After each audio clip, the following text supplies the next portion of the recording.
house, guys. It's your girl, Rack Famous Star, and this is my sister, Jackie.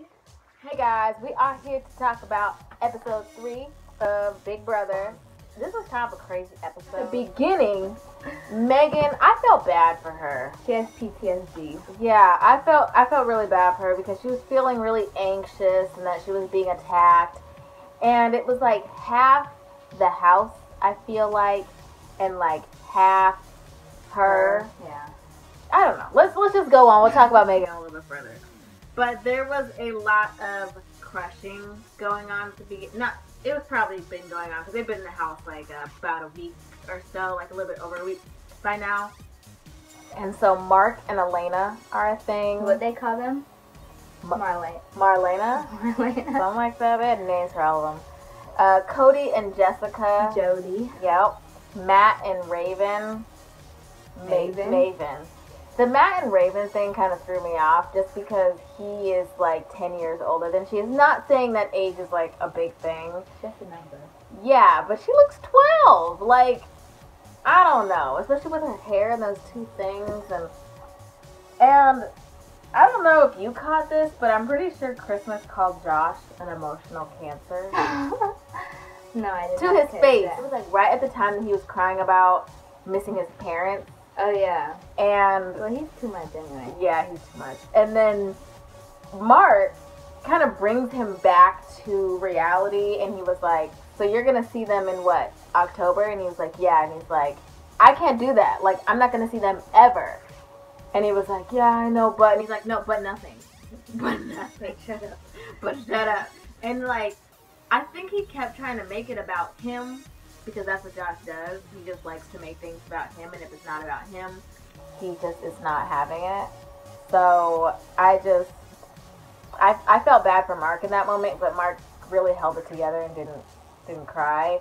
But Josh was like, but I'm really. Because he's like a mama's boy. And I don't. So you gonna see them? You gonna see doesn't he them? live with his parents? I'm pretty sure. Anyway. So they had the have not reveal, and they walk in the house with 3 big pots of have not stew. What was it, slop? That was in there. And so Cody asks for volunteers, and Josh volunteers, and I thought he was gonna be the only one because everyone was looking around like, I don't have I would have volunteers. been standing back.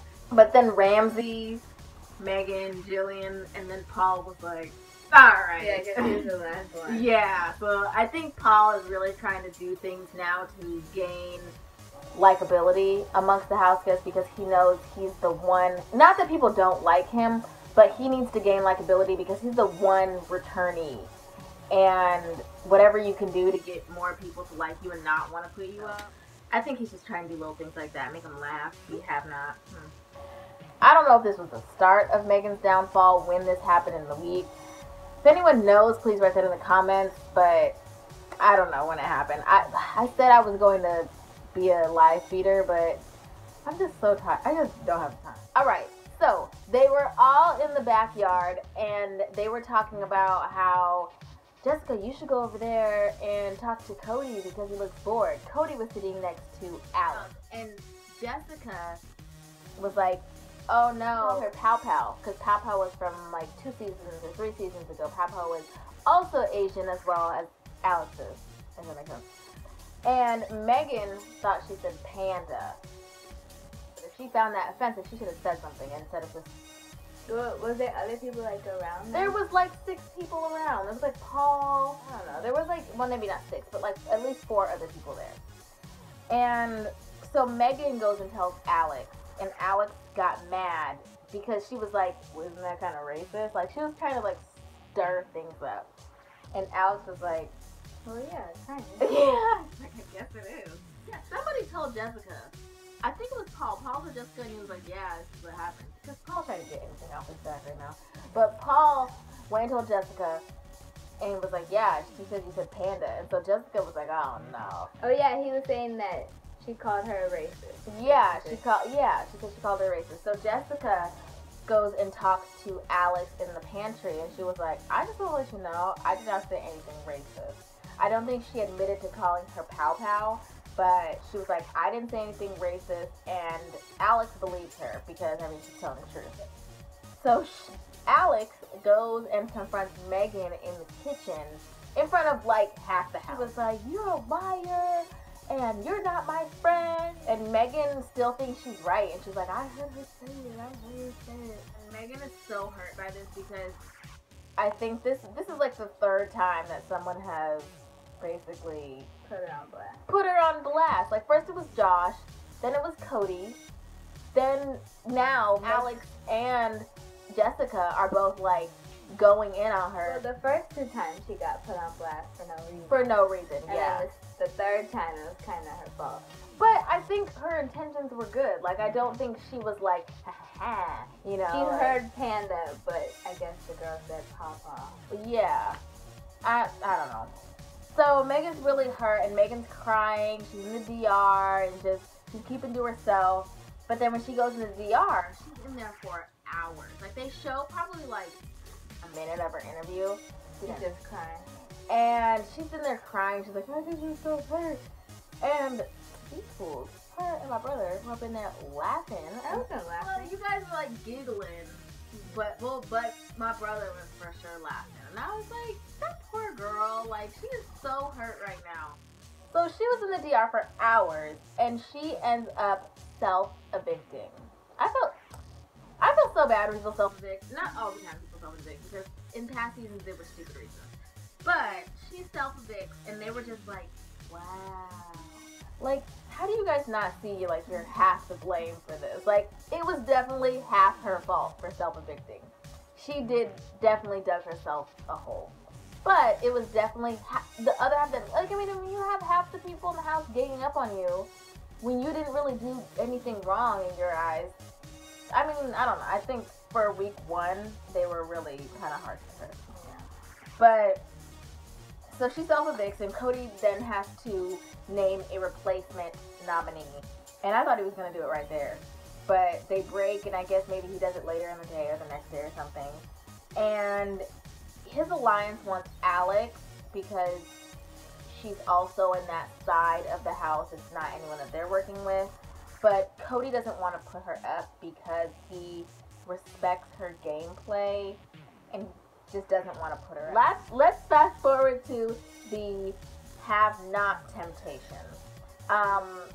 They're talking about the have-not temptation before, and basically the first have-not to go into the diary room and say, I want to, they have to say some phrase, I forgot what it was, but like, I want to be tempted by the have-not. I don't know, they say something.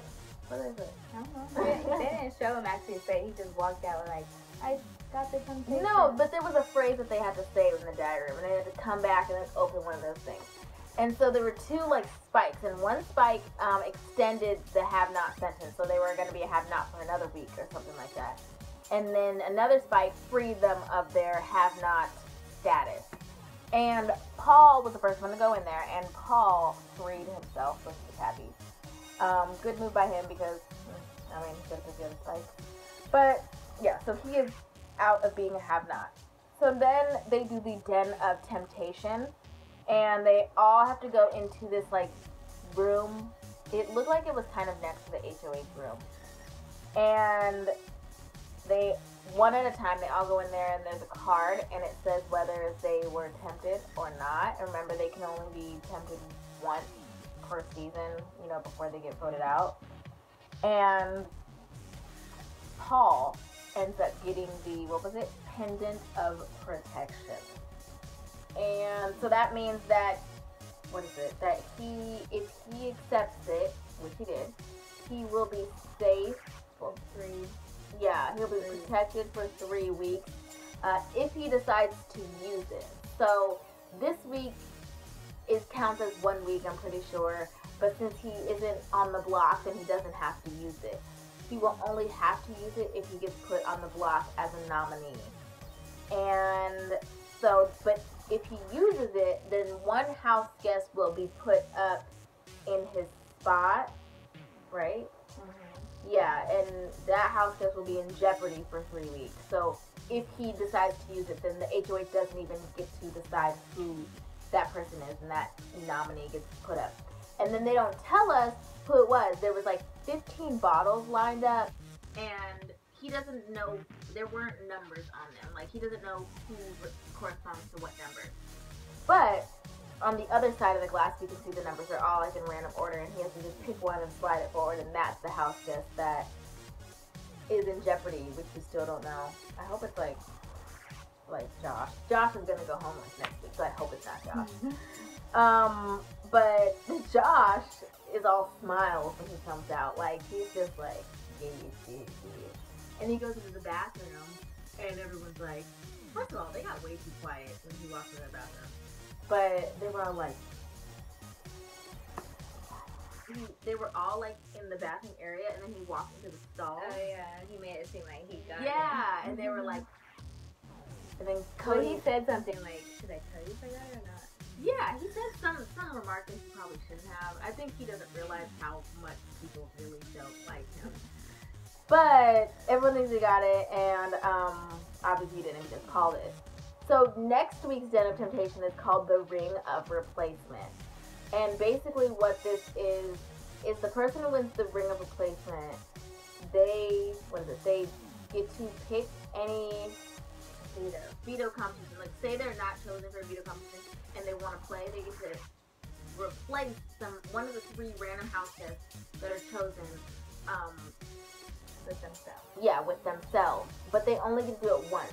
First, I thought when I was reading, because I only read one sentence at a time, I was like, oh snap, that's a good power, because then you get, anytime you want to play, you just jump yourself in.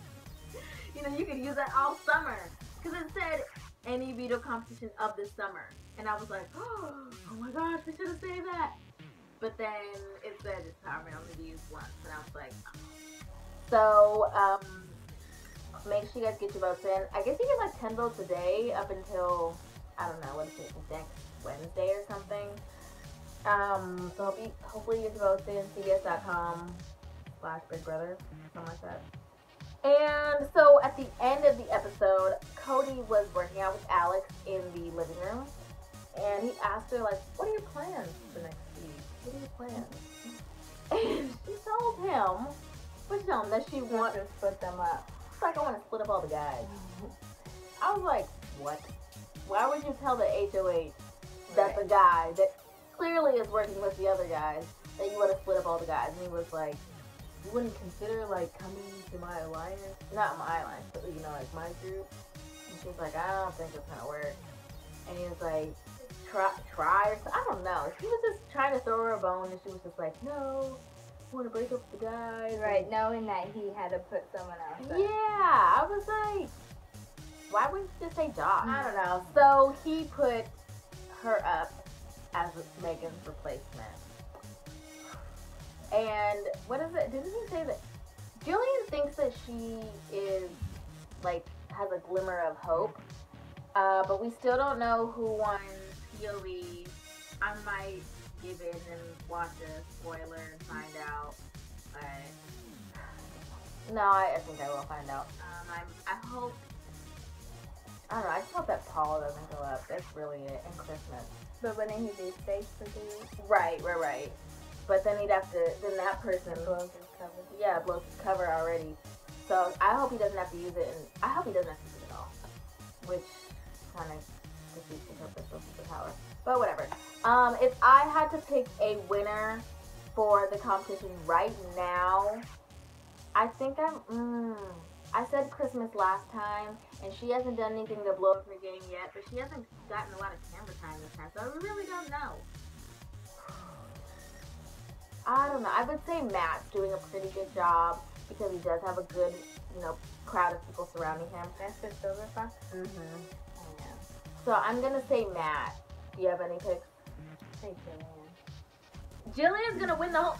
Okay. Oh, Obviously, the whole I think the the whole game. Oh, I feel like Paul. If they don't get him out. Okay. Okay. So I'm Jillian.